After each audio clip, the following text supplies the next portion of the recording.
Did you forget to put an important file on your USB key, or you want to type faster on your smartphone? If you're one of those, watch this video where I built nice and compact USB OTG cable from an old USB connectors.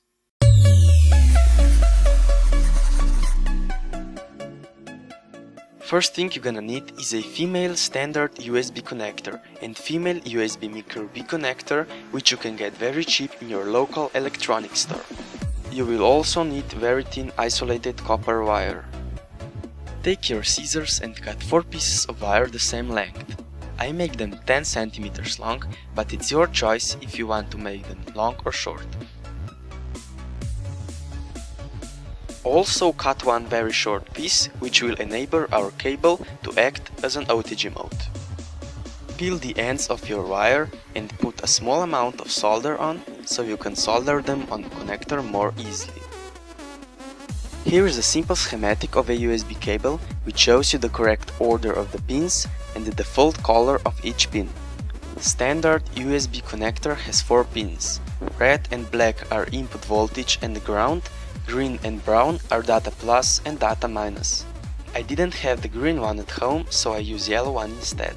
After you finish with soldering, put a few heat shrink tubes around the connections and make sure they fit tightly around the cable. Now solder the other ends of the wire on the micro USB connector. I made another schematic how you should wire things up so the USB will work as a host or OTG mode. A lot of people wonder why I have micro USB 5 pins instead of 4. Actually, the extra pin or pin 4 is typically not connected in the normal USB cable, but if it's connected to ground pin, the phone will turn in a host mode and will be able to read USB key, webcams, mouses and keyboards.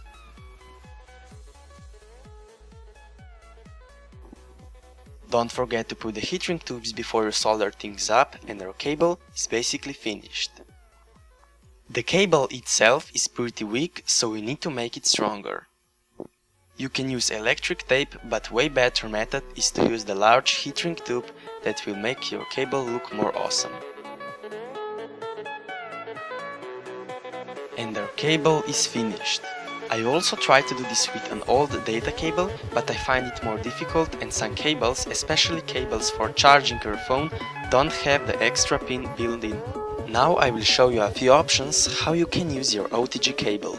Here I have a keyboard which works very good on my Nexus 5. I was able to type 2 to 3 times faster compared to the Android keyboard. The mouse is working fine as well, but I personally haven't found any practical use of it. For me, the best benefit of OTG is that you can put file from your phone to your USB key or hard drive. For this part, your phone must be rooted and you have to install an app called StickMount, which will detect your USB drive and mount it to the pad written on the screen. And that is how to make USB OTG cable at home for under €1. Thank you guys for watching my video. That really means something to me and it really keeps me motivated, so please subscribe, like and share it so other people can see it.